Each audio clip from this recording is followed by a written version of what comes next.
Good morning. My name is Katherine Duffy. I'm the Director of Professional Development at SAES, and we're glad to have you here on this important Zoom call about being a parent and a board member at your school. I'm delighted to welcome Rob Devlin, our Executive Director, and Michele Agostini, who's going to be presenting today on this such a difficult and topic that it can be such a conundrum when you're a parent and a board member. So Michele, glad you're here.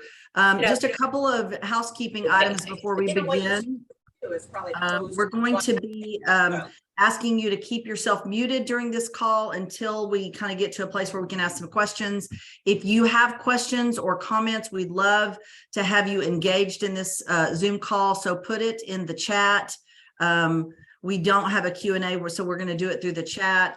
And this is being recorded. So for those of you who are watching us via recording, we're glad you're here as well.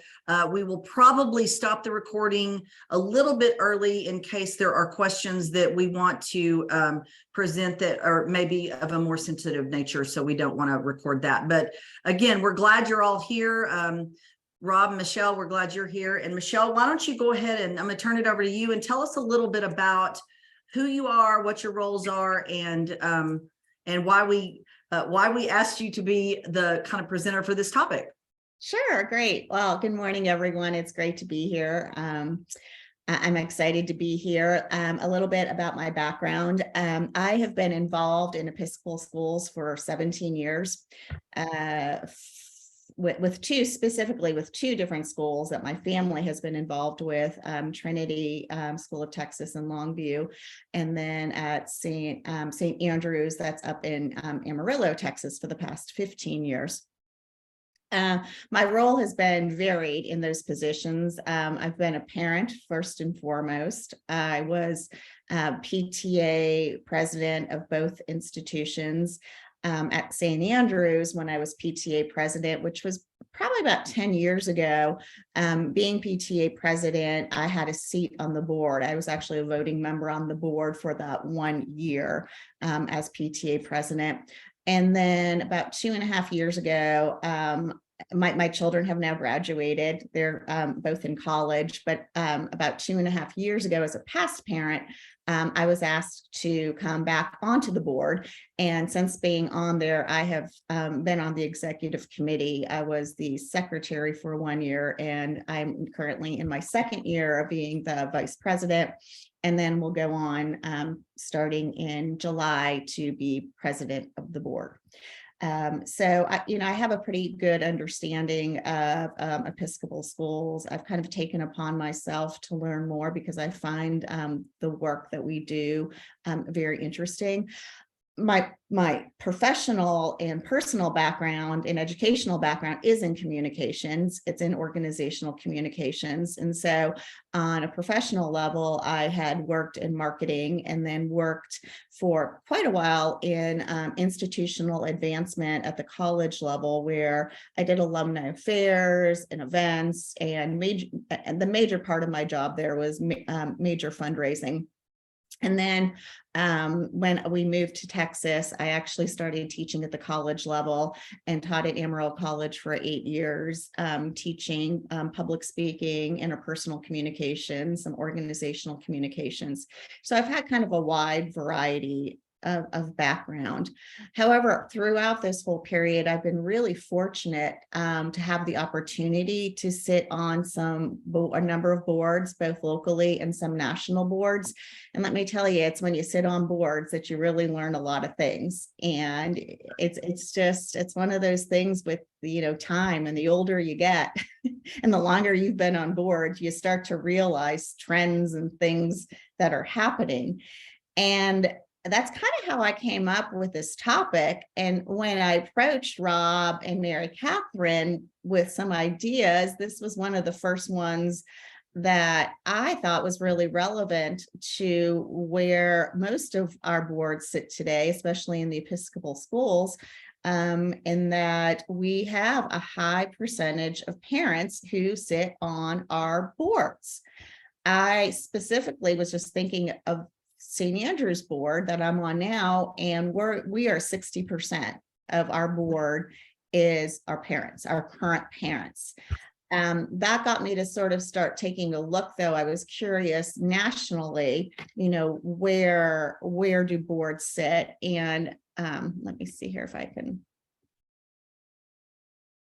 Are you seeing that on your end there, Mary Catherine? Okay, and everyone.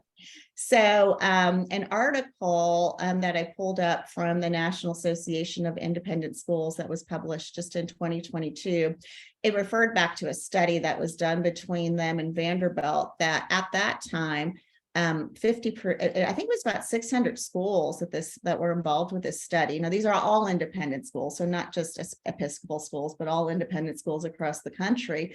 We're saying that about 52% of them, at least 50% of their boards, were made up of current parents.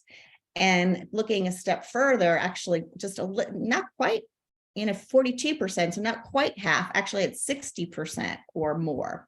And then when I was doing a little bit more further research just recently last week, I found the new information that came out from NAIS, that about 5 years ago, the average board was comprised of just about half. So it was just 5 years ago, we're looking at about just half of boards. Now that's the average, meaning there are some boards that are going to have less, and there's some boards that may have a lot more who are doing this, that are holding this position and wearing these two hats of being both a parent and being a board member.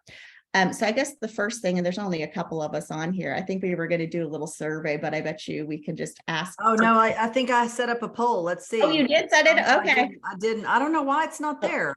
Oh, okay. Let's just put it in the chat.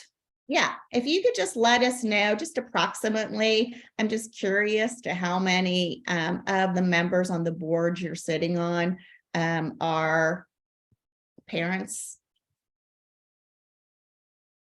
Michelle, it's interesting because I think a lot of the schools that are parish day schools like St. Andrews, the reason that's the case is because, often half of the school, like half of the class that comes onto the board will be appointed by the school, and half will be appointed by the vestry. And so consequently, the school almost always tends to go with parents, and the vestry tends to go with parishioners. So that's why I think that happens. But sometimes in a parish day school, the vestry will appoint somebody that's both a parishioner and a parent. So that will make the percentage go up a little bit, right? Right. And I'm sure in that role, that will be a conflicting role also. Just the parent trustee role, even there you're a vestry, a parent member, parent, and a board member. You're wearing 3 different hats. Yeah, for sure. I think the reason this is so conflicting is we're asking individuals to wear 2 different hats. And, the parent hat, we always have on. We're all, if you're a parent, you're a parent, you wear that parent hat. But we're asking individuals to put that board member hat over that, to somehow objectify their roles and to keep them separate. Right. And we all know when we're dealing with our children, that's passionate stuff when we're dealing with our children. And so Melissa, I want to point out something. Melissa says that they're 40% current and 60% past parent. And I think it's important to note that, Melissa, what you're talking about is a school that's not a parish day school, correct? Correct. It's an independent school. Correct. Okay. So everyone on your board is a parent. Or was at some point. Or was at one point. Okay. That's good. I wanted to clarify that for those of us who are, the rest of the group may be parish day school people. Okay. Carry on. Sorry. No. But you can see how, when you're asking individuals to do that conflicts arise. And, how do we best set up individuals who wear both hats to be successful in those roles and to make sure that they stay in the lane that they're supposed to be in, depending on the issue that they are dealing with. So I know, Rob, do you want to add anything to that? I know both of you, as being heads of school, have a perspective of that also that I would not have. Well, again, almost the vast majority of every board that I had for 17 years was, parents, and the exception being what Mary Katherine had described, which were church members or vestry members that often were parents or past parents from the community as well. And it's a tough role. And we found over the years that, and I'm sure you'll get into this, how important it is to screen for the right personality and the right mindset of those board members, to find the ones that are especially adept at, taking off the parent hat and putting on the board hat at appropriate times, and understanding what those boundaries are, and then really coaching them up on how to honor those boundaries in their work, because they will be tested, during that time. Right. I don't know, Samantha, was that Samantha who answered, or is that? Yeah, about the parents, about all the parents. Yeah. Yeah, that was Samantha. That's Samantha. Remind us about that school. What's it Sorry, called? we're at St. Melissa. James. Yeah, that was not me, but we had the same situation where we've got vestry members appointed, and a lot of parents on the board. Right. Correct. Is there anyone else there? I see Brooke, who is actually our PTA president currently at St. Andrews, and obviously she's a current parent. Again, we have about 60% that are current parents. Samantha or Tiffany, did you want to weigh in on that? Tiffany's the head of school in Bernie. Tiffany, okay. what's y'all's situation? She may not be there. She may have had to step away. Okay. Let's keep going. Actually, I probably should have. That was just my question. How many? So we all know that we're probably following in about this, the same line. I was actually curious. I was sort of hoping that maybe we would have got a little bit more variety, because I was curious and would be curious in the future to see boards that maybe are on the low end versus boards that are on the higher end, to see how those boards function. But I think, and though we have a small sampling here today, I think we're all finding that we're probably at right around that 50% level. Well, and maybe Rob can speak to this, but I would be curious to that point about, I think, again, if it's a parish day school, you're going to see kind of a more of a 50-50 split because of the parish's involvement. But I would be curious, like in an independent school, Rob, what do we see in independent schools? Is it primarily, who else would they choose from? Maybe community members? Well, the stats that Michele showed earlier indicate what in my experience is true also, which is it's going to be still about 50%.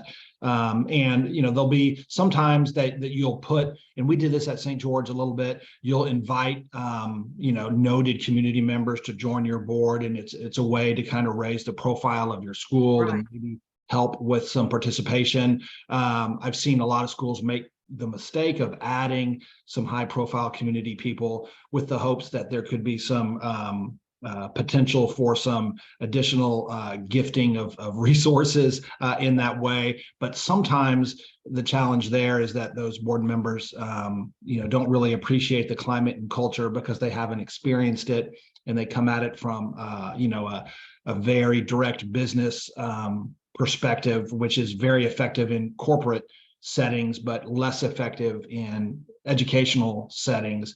And it creates a little bit of a chemistry issue sometimes in those boards. So you have to be careful about that. And I would advise against just selecting someone because they're high profile with the ability to make large donations and placing them on your board, because that backfires often. But anyway, that's probably off the topic a little bit, but my experience still, even in independent schools, is that you have a large percentage of current parents, and then alumni parents or past parents is probably the next largest group that I see in independent schools.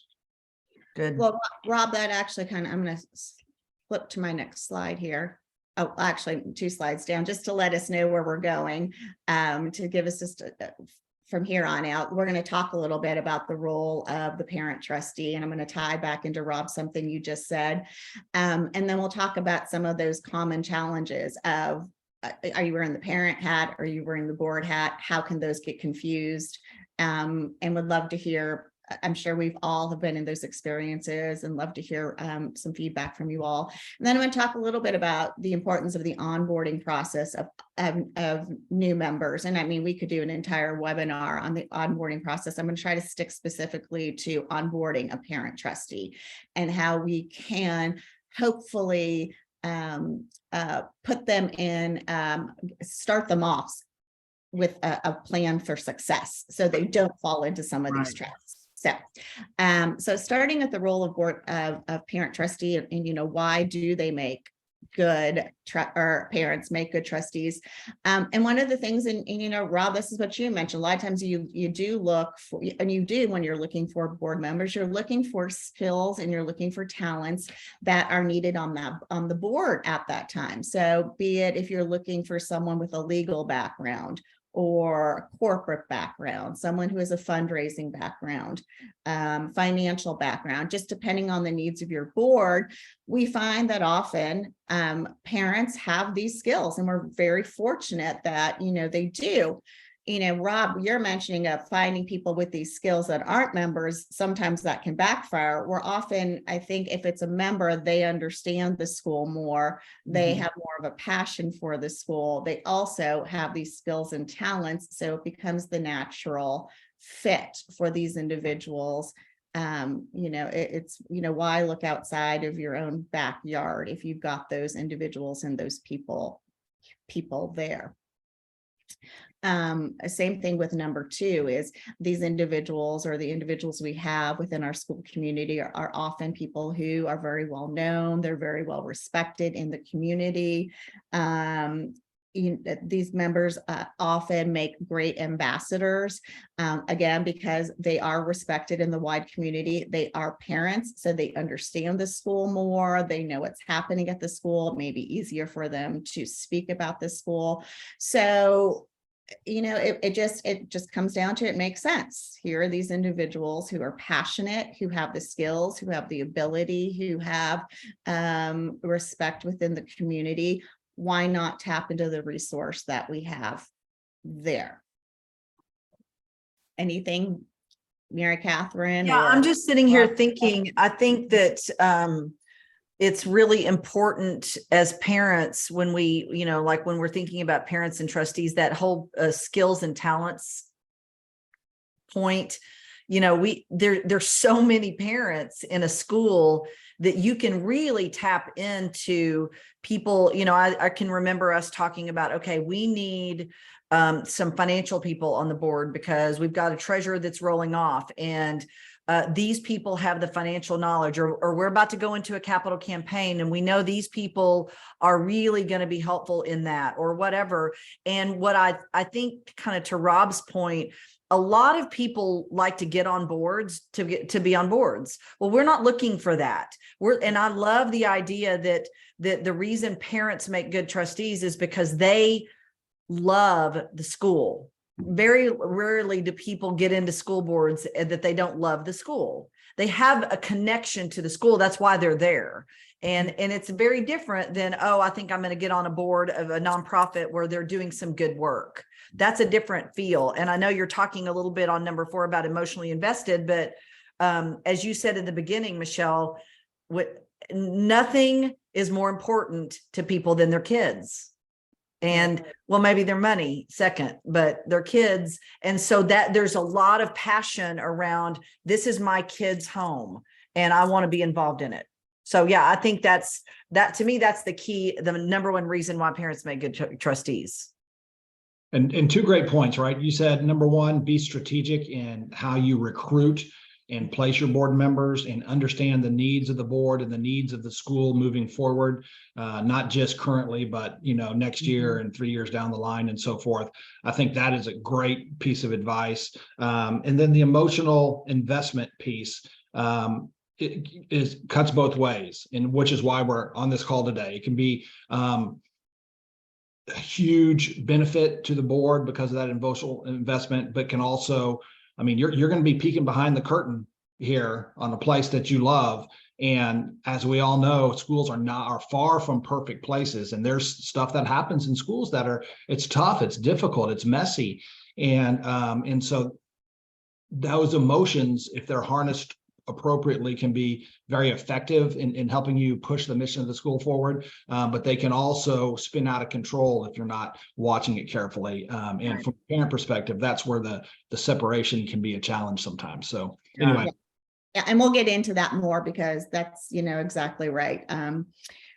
Just to go over these last few, just to add a couple little things. One of the other things I think we find, individuals who typically take the time and take their resources and they send their children to independent schools, Episcopal schools specifically, are commonly intellectually invested.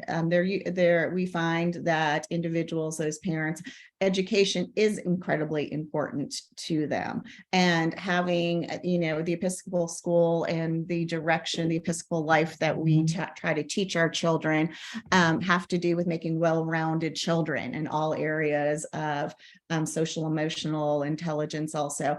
And so we often find that in the parents in our realm have that understanding and are invested in just education in general, which again makes them more interested in the things that are happening in the board and wanting to be more active board members. As you both mentioned and kind of talked about a little bit about the emotionally invested, I'm on a personal level, we moved here 15 years ago from Pennsylvania, and St. Andrews literally was our home away from home. It became not only a safe place for my children, but a safe place for our family.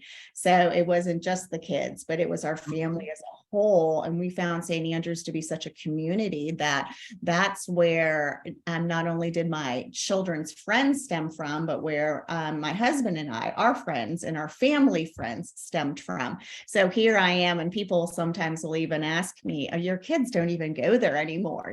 Why are you doing this and spending all your time?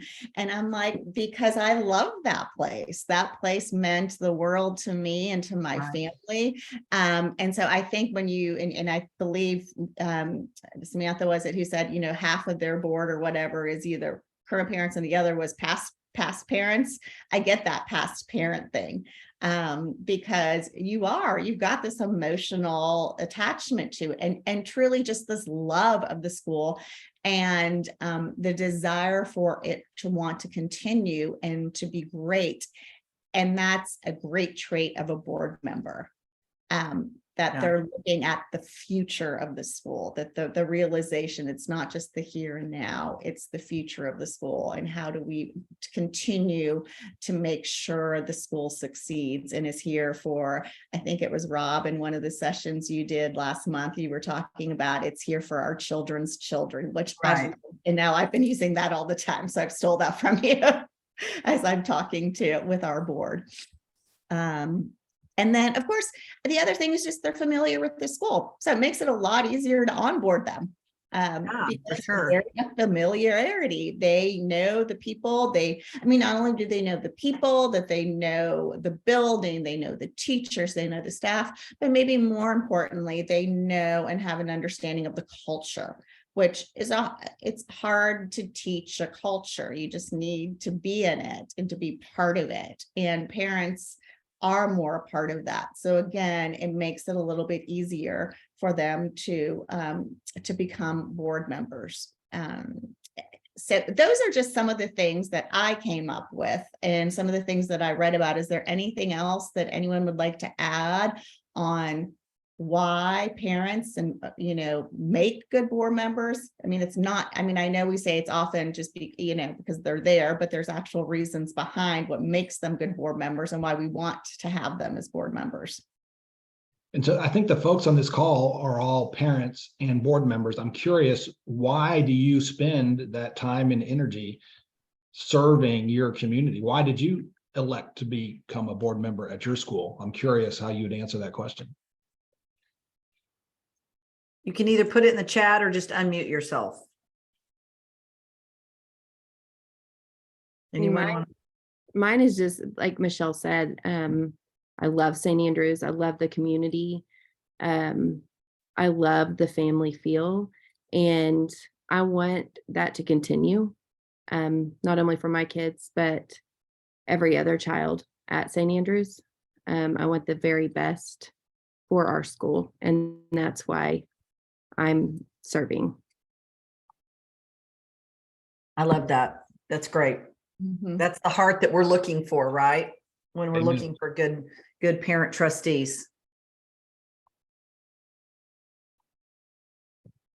I made my way to the board through PTA. I was volunteer chairman for 5 years, and then now serve as PTA president. And so, and then now I'm on the school board this year. And so I've seen, like you said, the inner workings of the school. And I love it. I love that passion that you see with all the leaders. And I think I wish everybody could see the inside and how hard they work for us. Yes, that's for sure. All right, Michelle, back to you. Okay, yeah, let's keep going. So, I mean, we've gone through lots of things. So, I mean, wow, this sounds great. We've got parents, we've got parents who are invested in our school, parents who are emotionally invested. We have a pool of people to choose from and to fill all these roles. So where do the issues kind of happen? And so, you know, as Episcopal schools, our goal is to educate children. And more specifically, it's to educate our children. And then even more specifically, as we look at ourselves, it's to educate my children. Right. And so what ends up happening there is there's lines that can be crossed easily. And it's easy to step over. And it's kind of where, like, as I mentioned before, that analogy of wearing a hat of being a parent or wearing the hat of being a board. And that's really where the decisions come down to and the things you need to think about when you're dealing specifically.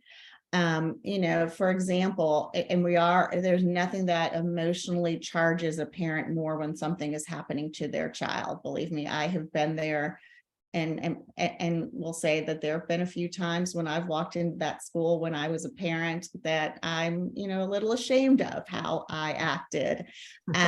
But, you know, your child's being, you know, as big as your child is being bullied, or you don't feel that they're being tested properly compared to what they're learning, or they just don't like what's being served in the cafeteria.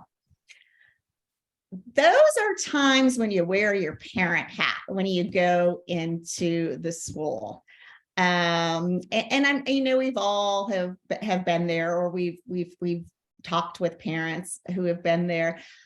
Those are those times when you've got to be a parent and be a parent only. And I think what you find too, and is sometimes it may even be important when you go in and you talk to a teacher to make sure, to even say that to them. Listen, you know, to kind of, you know, the elephant in the room, I'm a board member, but I'm not in here as a board member. I'm in here as a parent. So as to not confuse those two roles, so that we don't see, you know, number one and number two that I listen to here as teachers feeling or staff feeling that you're giving direction as a board member, not as just a parent.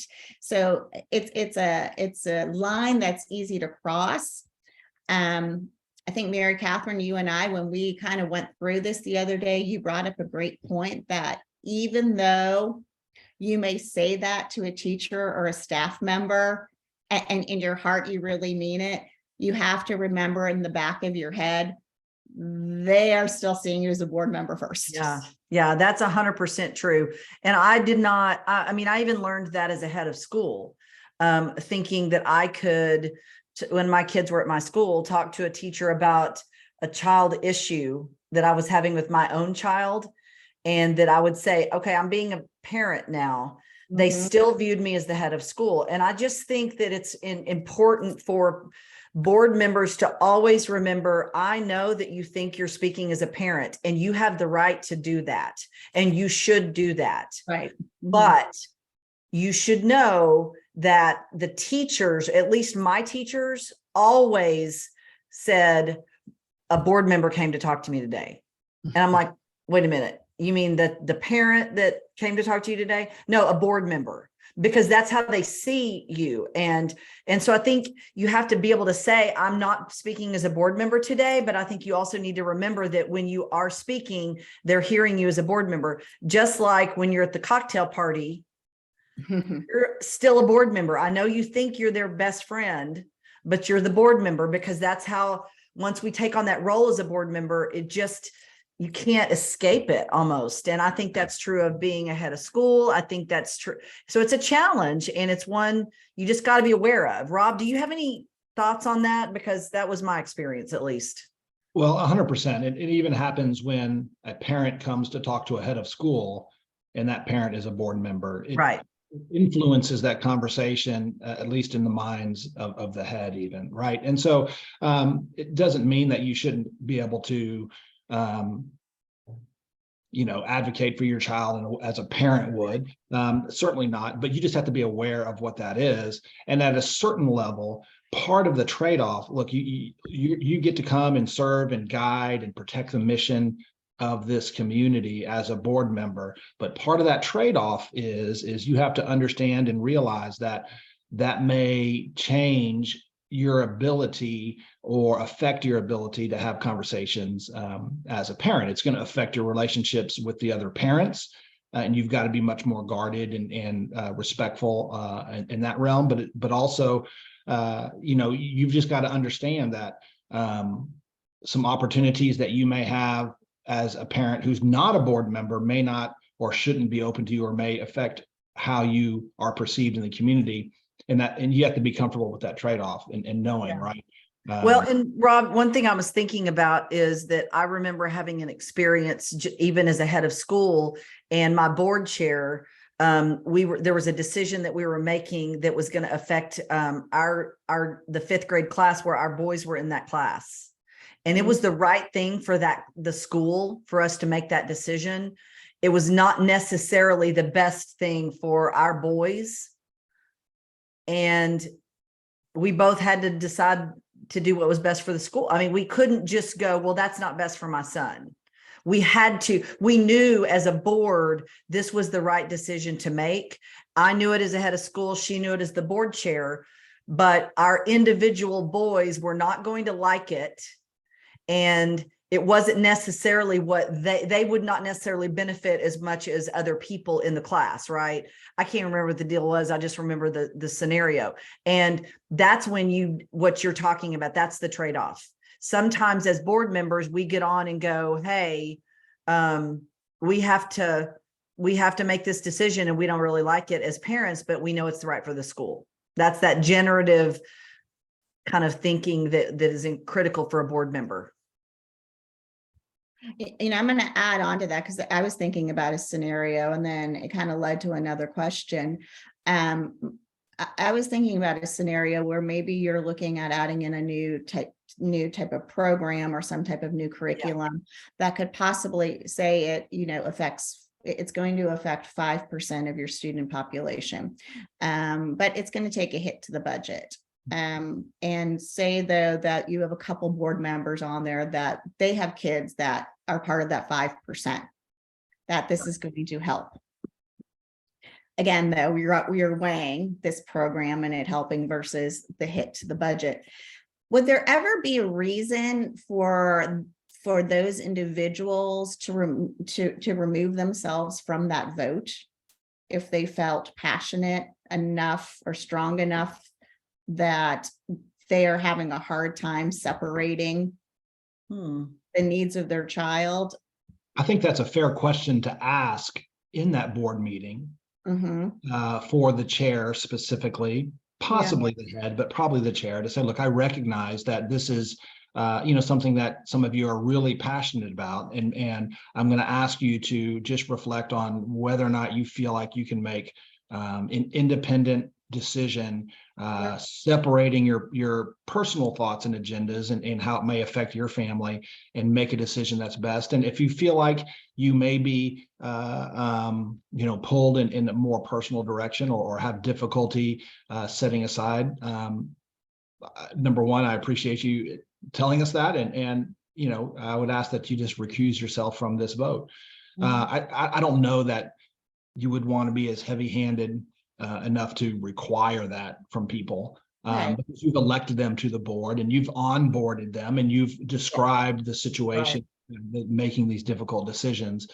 And so, I'll give you a great example of how that may play out. I was on the board for SAS for a number of years and on a committee that helped decide who would receive certain prestigious awards, teacher awards, right, which came with a very large financial donation to the teacher who won this particular Teacher of the Year award for SAES, and we do this every other year. And of course, I'm super proud of my faculty, and my head of middle school wanted to nominate one of our brilliant middle school teachers. But because I was on that committee and felt very passionately, my job was to review all the applications, and we had about 30 of them. What I just told the committee, I said it would be improper for me because I've seen this person live, right? And I'm so passionate about it. I mean, clearly, I want to tell you that I would be impartial, but honestly, I think my own unrecognized bias is always going to go to this person. And so I need to step away from that. And so I think that's kind of how, if you can cultivate the right understanding of your board members through onboarding and through just gentle reminders along the way, and trust them to be the great board members that they can be, then they will recognize that and be able to self-select out where their agendas may conflict with what's best for the school. Right. Yeah, you would hope that we wouldn't get there, but sometimes, as we talked about passion with our children, we don't always keep clear heads on certain things. And I'm going to talk a little bit about the onboarding process after this. I just want to touch real quick on 5 and 6 here. Something to remember if you were a board member is that your personal opinion about the school really has no place outside of the boardroom. And those are one of those things where you're talking about it being a trade-off. In the boardroom with your fellow trustees, we encourage, we want personal opinions. We want to hear what people have to say about things. But once that decision is made, I always use this term, and I remind people when we've been making, we've had some pretty big decisions that we have made recently at St. Andrews over the last few months, that we are one voice when we walk out of that boardroom. It's not that your personal opinions, you're there because we appreciate and we want your advice and your personal opinions about things and your knowledge about things. But once that decision is made, it is so important that that is what you're all speaking the same language once you walk out of there. Correct. And that is something, again, that we're asking you. It can be tough to do, because I know there have been decisions that have made that weren't always exactly what I wanted to have happen. But when I walked out of there, I supported it. That was the decision we made as a whole. And again, this kind of comes back to what we were talking about before, is to remember that even your friends will see you as a board member first. So be very careful, because whatever you say, if it's your personal opinion, they may very well take it as, that may be what the board said. So it's just so important to be careful when talking about board issues, which then, of course, goes on to the whole idea of confidentiality, which, again, if you are onboarding people properly and the understanding of how confidential, you need to know when you're going into a board meeting, and especially because we are dealing with a lot of tricky situations, a lot of messy things. We're often talking about individual people. Sometimes we may be talking about individual children, and all that, there's no place outside of that room. And it's just the only appropriate thing is to keep that confidential, but also to know that all of your other board members are keeping it confidential too, because the only way you're going to be a successful board is if everyone is comfortable saying what they need to say within that meeting.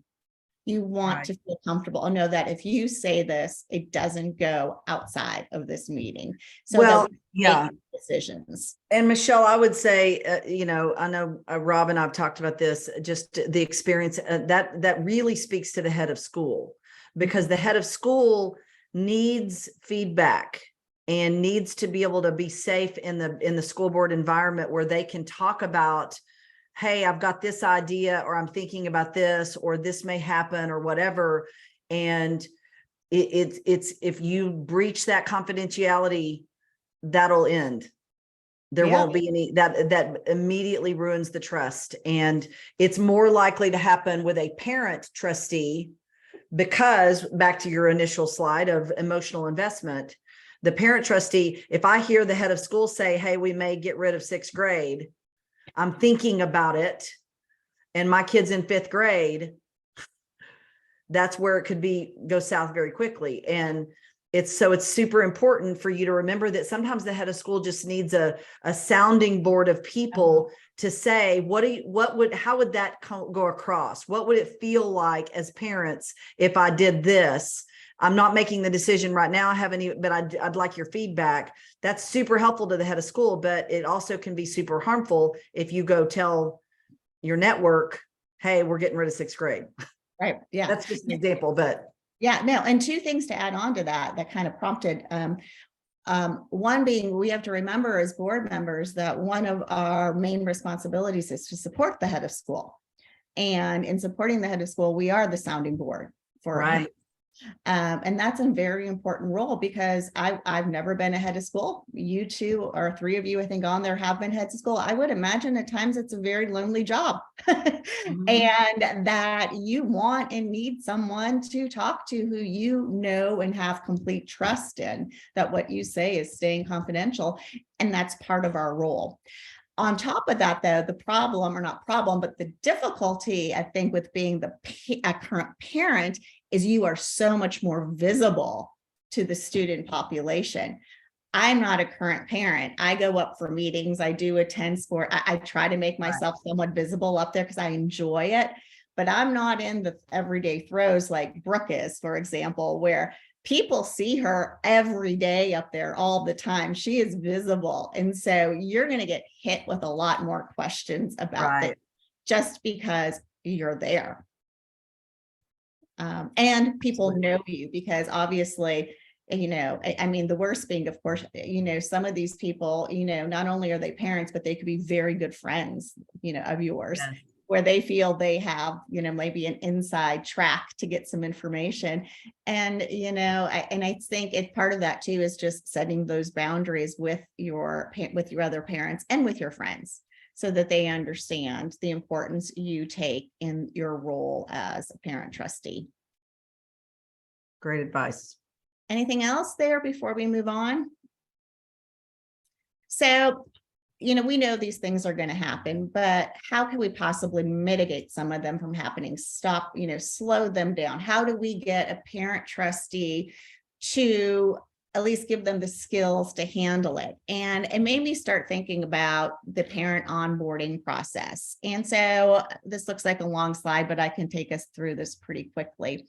And a lot of this, I kind of put this together. A lot of it is just from my own personal experience of being on boards, and some of the things that we have done well and some of the things that we haven't done all that well that I know we need to start working on.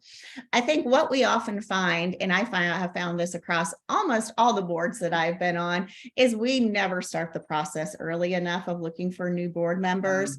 So I will tell you, for us, it is the Committee on Trustees that brings new board members, and that's chaired by our past president. Those names go to vote in May for starting July 1st, and it's probably April when the meetings start happening. And I would just discourage that. We really, I think ideally, you should start thinking about your next board and the next people you want to nominate right after your new board starts. So we start in July or August. We already know who's rolling off next August. So you know how many positions you have open. You're able to then look at, okay, what positions do we need filled? Are we losing our legal counsel, for example? Are we losing someone in finance? So it gets you to start thinking about who are possible members. I think it's important for either the person, for us being our past president, for the board chair, to a few things, to remind board members to continually send names to the head of that committee so that they can start doing some things to see if this could possibly be a good person. One thing that I love that we are good at doing at St. Andrews, and I will tell you, this is how I ended up being asked to be on the board, was about 4 years ago. It was St. Andrews, we needed to do a new development plan. And because of my past experience working in development and fundraising, they asked me to sit on a committee and to help run that committee with the board member. And so I spent a few months doing that. And from that, it was kind of a two-way street. I found how much I really enjoyed working with the board. I found out how much I really enjoyed being involved in the school still. And the board was able to see what I had to offer with my skill set. So we purposely do start to think about, when we start to think about names or we start to think about committees, and our bylaws do allow us to add outside people onto, they would be non-voting members, but onto a committee. It is a great way to sort of do a test run on do these people work. So take your time, but you need some time to do that. So again, that's why I would say start early and get them going. So that works great. So if you're not doing that, it's been great. I find it's been a great way for us, and I would encourage that. The other thing I think it's important to talk about, and I think this is where you really have to tap into your head of school, is to think about, in general, individuals who would not make good board members. They are going to know, parent board members, they are going to be aware of the parents who, are in once or twice a week and just not happy with no matter what decision. I mean, we all have these parents, no matter what decision the school makes, it's the wrong decision.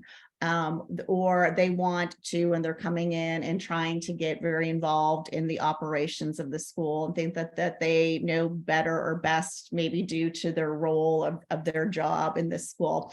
And those would just be red flags. I don't know, maybe Rob and Mary Katherine, you could add to that. You've probably seen or could add a little bit to that area. So I love that you're framing the idea of onboarding to include the recruiting of the right people, right? Which I think is brilliant, right? You can't start early enough on the recruiting. And if you consider that recruiting piece as part of the onboarding process, I think you're a little ahead of the game right there. We would always try to recruit for two things, right? Skill set and mindset.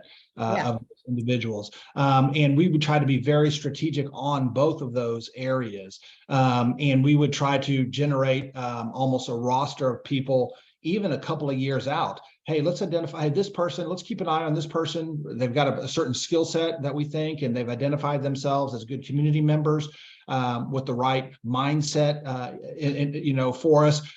Their kids in kindergarten. Let's kind of watch for a couple of years, and with the idea of maybe inviting them in 1 year or 2 years, and we kind of generate this list then that can be perpetuated year after year.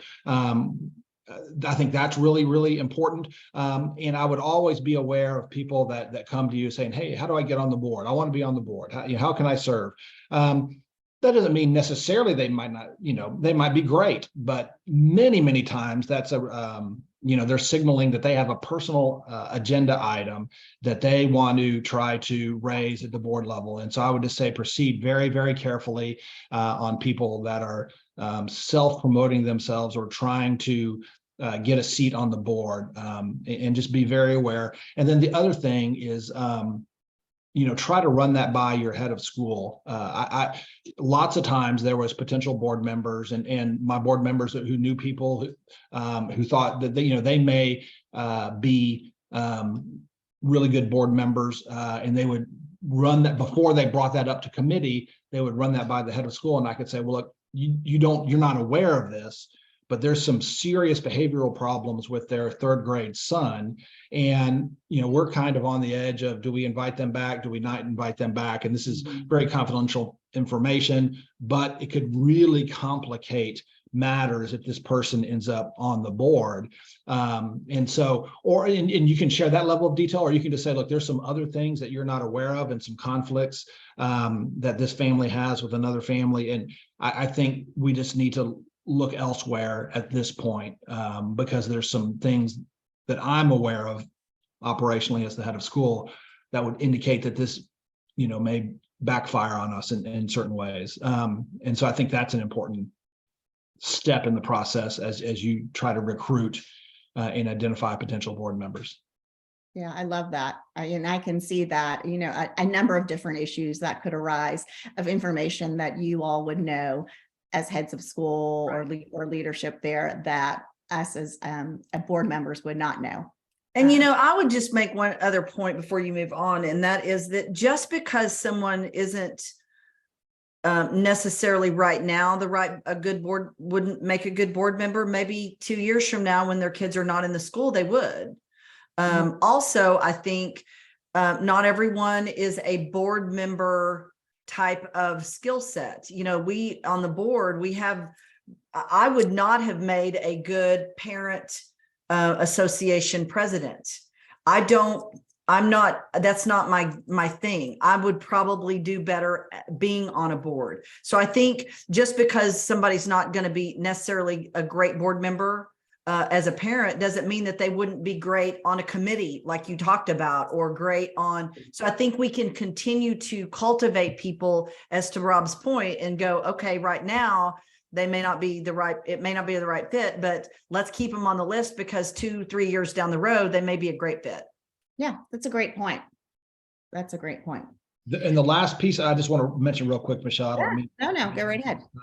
The other thing that we would do that we learned after a couple of years is in that recruitment process, once we identified folks that we would like to approach to start thinking about that possibility. And once the formal application to join the board came to the Committee on Trustees, we would very intentionally interview that person before we actually put their name forward. But that interview process was kind of a two-way. It was, number one, it was designed to help us get to know this person, their skill set and their mindset from the get-go, but also for us to begin that onboarding process of helping them understand, here's what we're looking for, and here's here's the trade-offs you're going to have to make as a parent and a board member. That means you're going to have to trade off your ability, or it's going to affect your standing in the community in certain ways. And here's going to be the expectations of our board members with respect to confidentiality, with respect to speaking with one voice, with respect to all these expectations.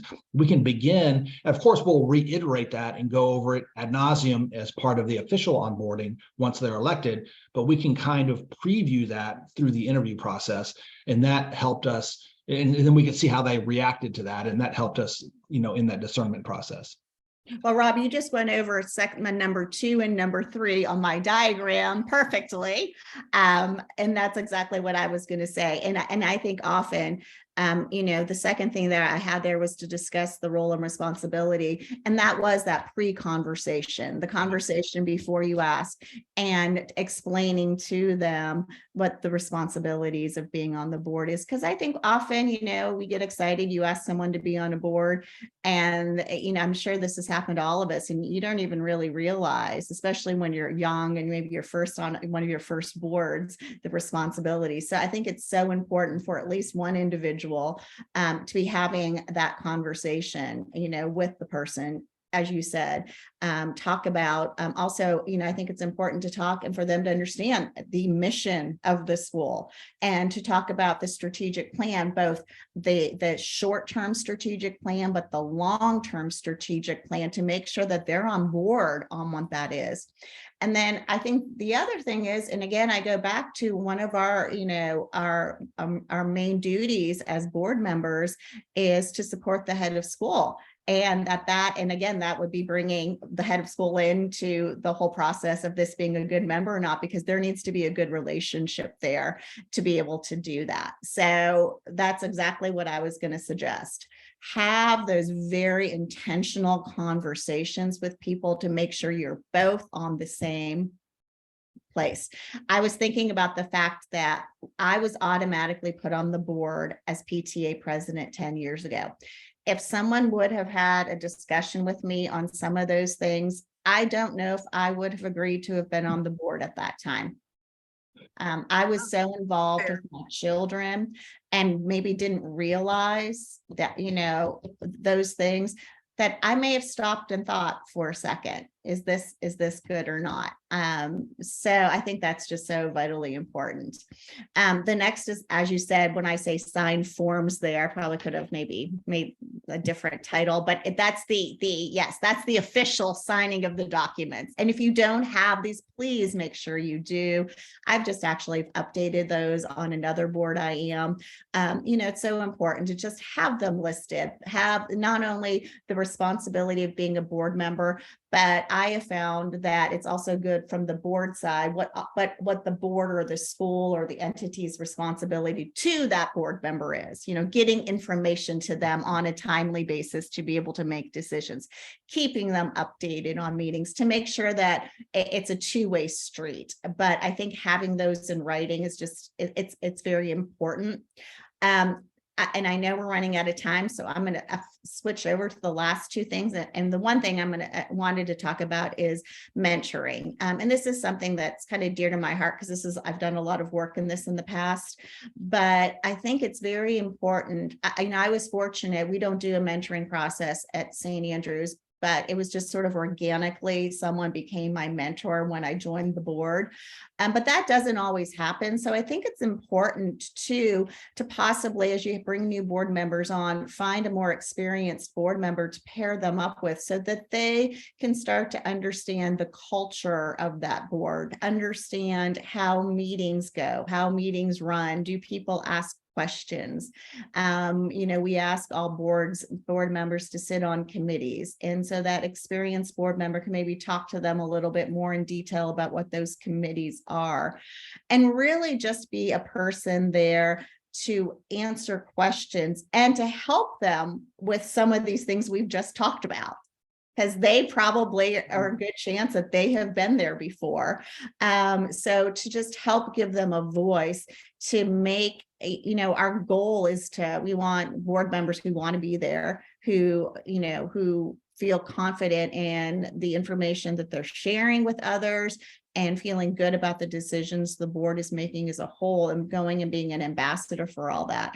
So the more they feel as they're part of the team, and the more quickly they feel that they're part of the team, the better for the whole organization. So as I said, sometimes these mentors kind of show up just organically. You click with someone who's there, who helps you. But I don't think it's a bad idea to at least, have a point person to begin with as they're coming on, to reach out and say, hey, why don't we meet for coffee before the meeting? So you can walk into, sometimes it's just walking into a board meeting for the first time with a bunch of individuals that you don't know. That can be kind of intimidating. Yeah. Michele, I love this. I really love this idea, because I don't feel like I see this a lot, where you're being intentional about mentoring new board members, and especially parent board members. But I think it's brilliant.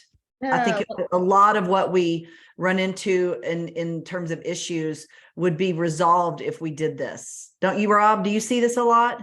Yeah, the issues wouldn't even exist, right? They were nipped in the bud before they could emerge. Yeah, I don't see a ton of that, honestly. It's great. It's a great idea. The onboarding piece, but I don't see the mentoring piece. So I love it.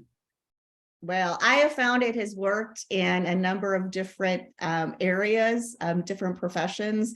I specifically had looked at it in the healthcare field when I was studying it, and it just all sort of relates to, it's beginning anything new. Yes. I think having someone there who you feel comfortable talking with. And I think it's also good for current board members, because especially if you've been there for a while, it kind of recharges you a little Yeah, bit, sure. gets you back going. And so it's good all around, I think. So I would, if you don't have that in your onboarding process, I would think, and not just for parent board members, but for all board members, obviously, but specifically to parent board members who will be dealing with some of these issues we've talked about. And then I think the last thing on the parent trustee is to remember, and this is part of the board chair's role, I would think mainly, is to remember to continue to evaluate. We make goals for the board as a whole at the beginning of the school year, and we ask all of our board members to make their own personal goals. And then usually we come back to them in June.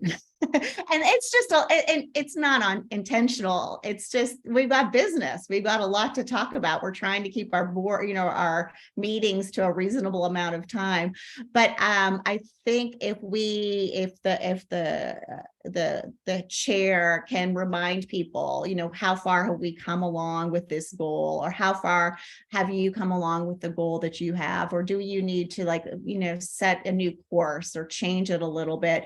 It just continues to keep you engaged, and you may change some of those goals and change some of the things you feel that you need to work on to be a good board member, and to continue to work on the mission of the school.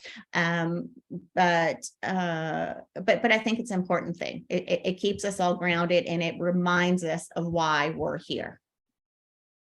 Yeah. And I know we are out of time, but that's what I have.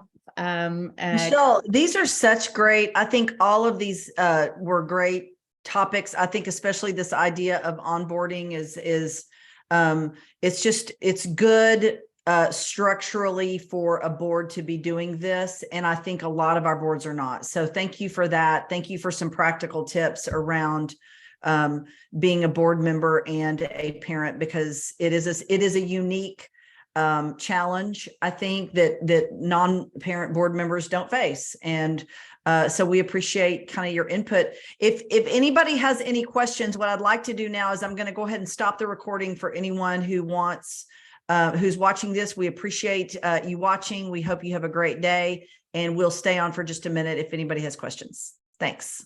Great. Thank you, everyone.